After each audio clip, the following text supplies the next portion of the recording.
We have a bit of a canning day happening today. One massive pot of tomatoes that must be cooked that were in the freezer during the hurricane. Well, this is 6 bags of tomatoes now.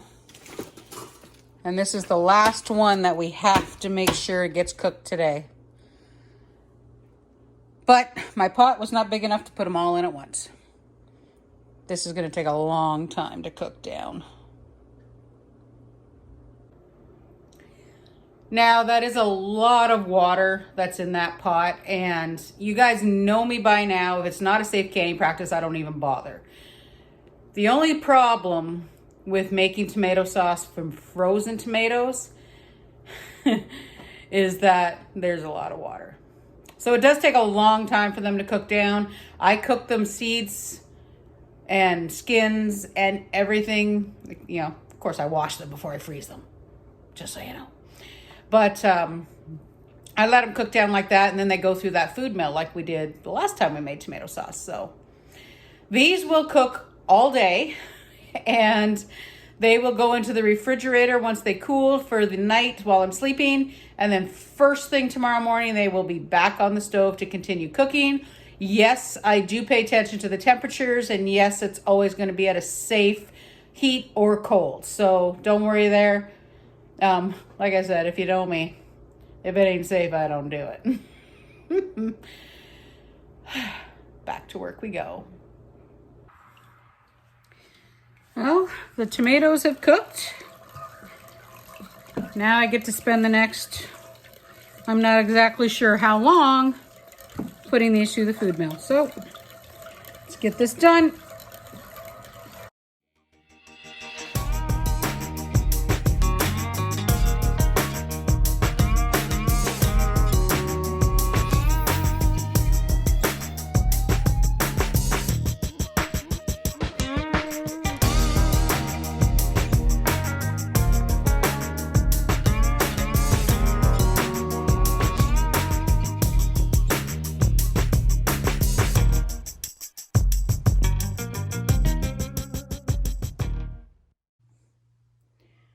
Well, guys, I ended up with about 10 liters of tomato sauce. Now, this will cook down probably about 2 inches lower than that. So, excuse me.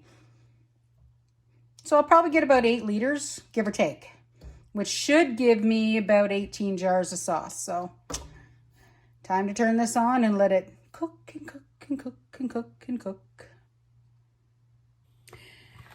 Well, guys, the other thing we're making today is blackberry jam. Now, we have 2 bags. They didn't thaw out completely, but they still need to get used up because they did thaw out, a little bit.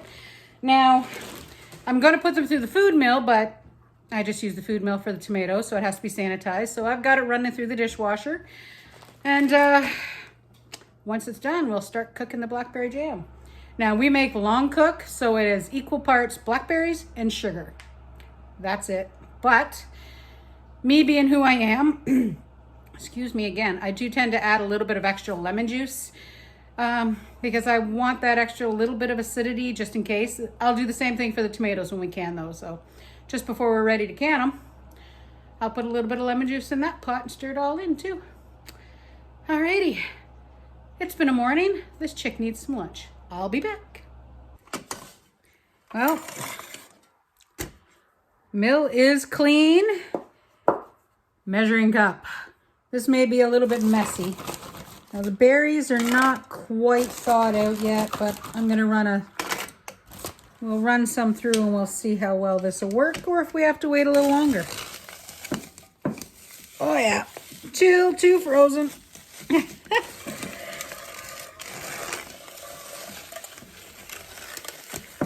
Yeah, all that's doing is turning it all to icy mush.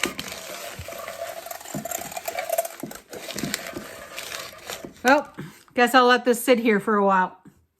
Well, guys, I have most of the blackberries. That sounds really bad, sorry. I got most of the blackberries through the mill. So there's still a couple of cups and then some juice. Now, the actual pulp and stuff itself That's this stuff. Take a look. That is basically juice and blackberry meat. I know it sounds weird, blackberry meat. But it tastes phenomenal and I haven't even made jam yet. So finish this up and then we'll get it starting to cook.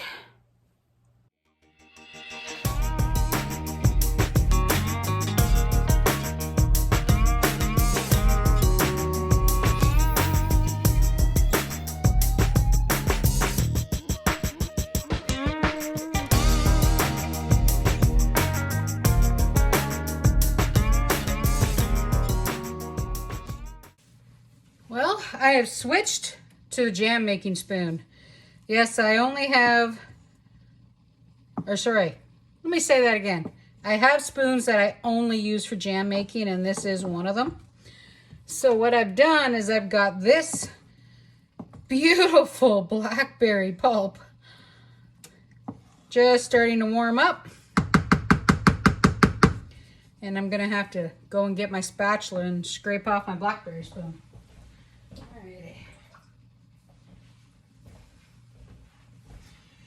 Alright, let's scrape all that goodness off. Alrighty, so I measured all this. We have 10 cups. I'm just gonna put the spoon down. We have 10 cups of blackberry puree mush stuff. And since we're doing a no-cook jam, it is 1-to-1. That's the ratio. I know it seems like a lot of sugar, but this is the way they used to do it. So that's the way I like to do it, and that's what we're gonna do. Our tomato sauce, by the way, is coming along beautifully. It actually still has at least a couple more hours to go. Alrighty, so I'm gonna go and get my sugar bucket. Let's get this jam started. Alrighty, got the bucket. These lids, by the way, best thing I ever did.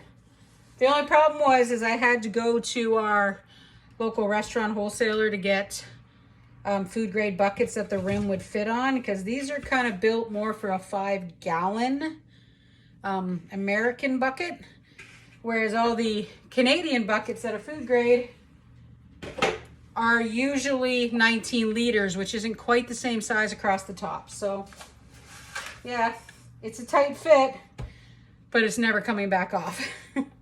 Alrighty, don't let me lose count. 1, 2,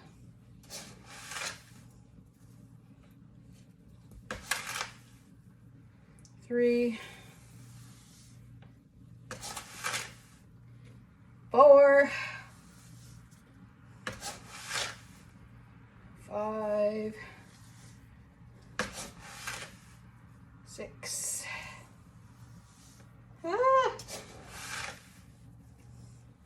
7, 8. Now, even though the measuring cup was 10, there's a lot of bubbles in the fruit, so I'm only gonna do 9. Because there's a pretty good chance that there's only 9 cups of fruit.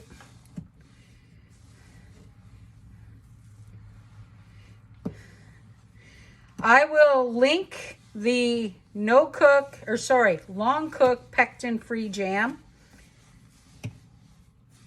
down below. Now I follow the recipes from the National Center for Home Preservation. These are tested recipes with modern equipment, so modern sugars, all that stuff. Now you probably already noticed my sugar doesn't look normal. I think we talked about this before. I use an organic cane sugar, mostly because there's not stuff in there that I can't read. Alrighty guys, I am going to stir this up. We're gonna let it start cooking, and we will get this into jars. It has been one of those days off where I have been running back and forth in between the house, the garage. I had to get the shopping done this morning. Checking on the pumpkins right now. They are still ripening. They look good. But I'll take you out to the garage and I'll show you. Wow, the wind's really catching the hair. I'll show you what I've been doing while I've been waiting for the berries to thaw and in between the stirring of the tomato sauce.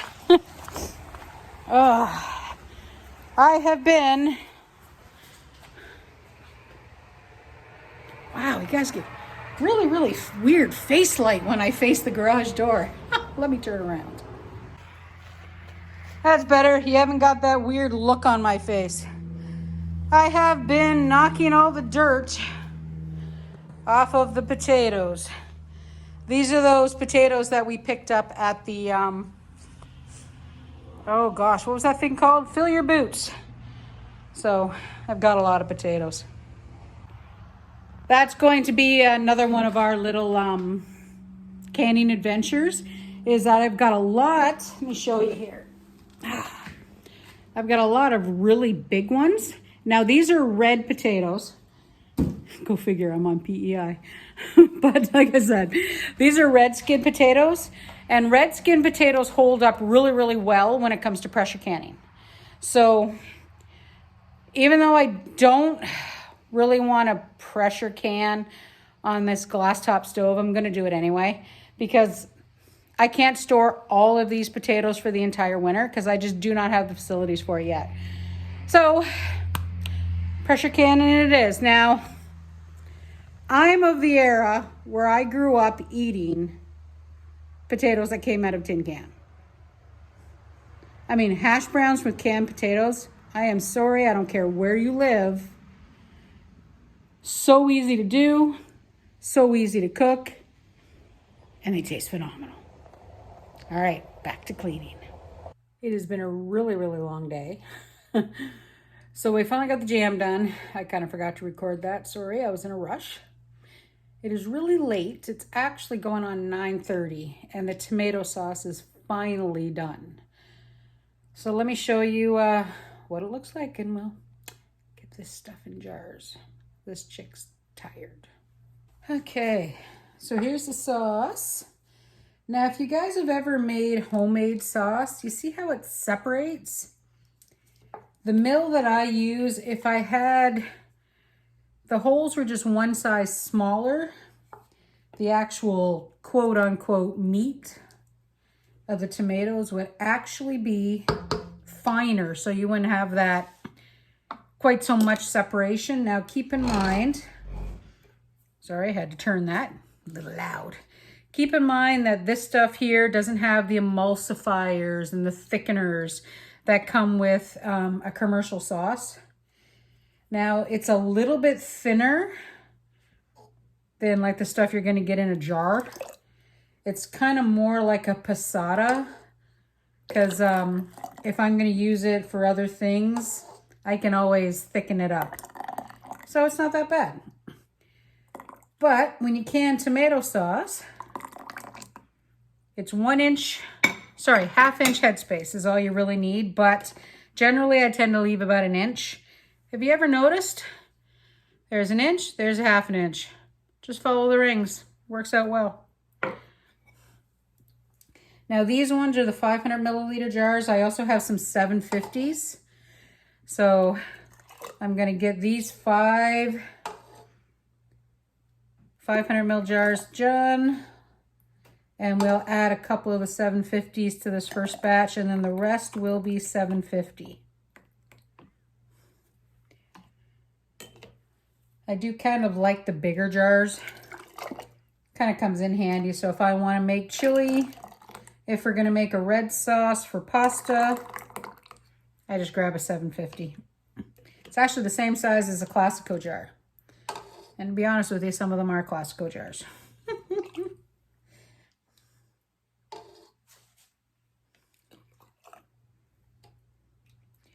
Now, one thing I also did, which you don't have to do, but I prefer it, I like the acidity to be higher. So I added about a 1/4 cup of lemon juice to my tomatoes. before they were done. And probably, oh, I don't know, maybe about 4 tablespoons of kosher salt. So, alrighty. Let me go and get a cloth to clean the edges. Grab those last 2 jars while I'm at it, guys. There we go. So my canner will hold 7 jars. I have only 5 jars left. I obviously did not scrub enough jars. So I'll have to scrub some more for the next batch.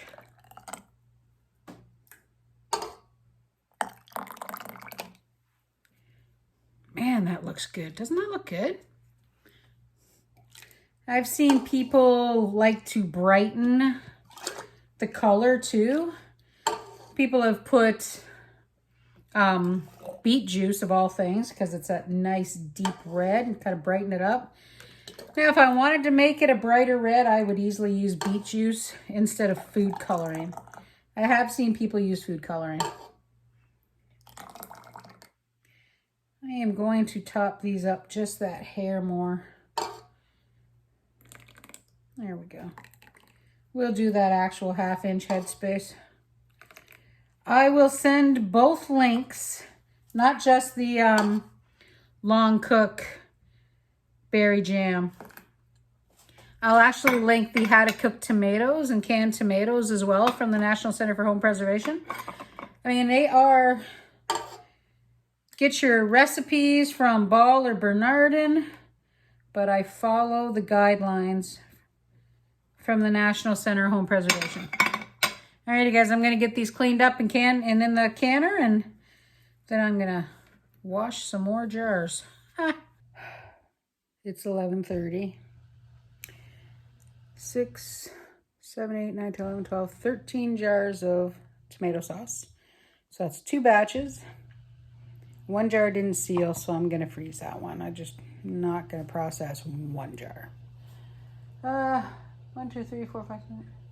And a full dozen jars of blackberries. Blackberry jam.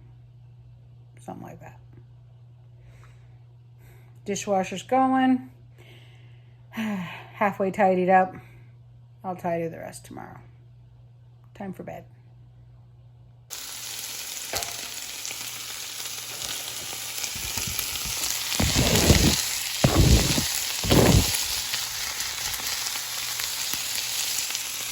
Steamy. So 1 jar did not seal. So cheater bolognese for dinner. It'll be all ready for when Freddie gets home from work. Well, talk about a day. So just about ready for work, but as you saw, we made some cheater bolognese. I didn't show you the whole thing. I probably should have, but all I really did is I cooked a fair amount of hamburger, some onion. Yes, I used my phone to scrape off my little cutting board. Oops. Anyway, stupid idea, but hey, just gonna switch arms here. Anyway, like I was saying, we made some cheater bolognese. So I've got that in a small white stoneware baking dish and some cheese on top and some rigatoni. So dinner is ready. So I'll just have to pop that in the oven for later on when Freddie gets home. But that's one more canning adventure done. So I ended up with not as many jars. If I had have made the tomato sauce all in the 500 milliliter jars, I would have had that number jarred that I talked about earlier, just spot on. But like I said, we do like the bigger jars too, so works out well. The jam, by the way, came out so well. I'm very, very happy and so pleased. Tasty stuff. But anyway, that's it for today, guys. Come on in. We're got some freezer meals we need to be making soon, so I'll probably bring you along on that adventure too. So thanks for coming out. Thanks for watching. Go ahead, hit that like, hit that subscribe. Yuki's down here at my feet looking at me saying, why aren't you cuddling me? So, come here, Yukes. Want to say hi? Nope. she's not going to come say hi. Anyway, guys, thanks for watching. Come on along with us again as we do our Simpler Life on PEI. Bye for now.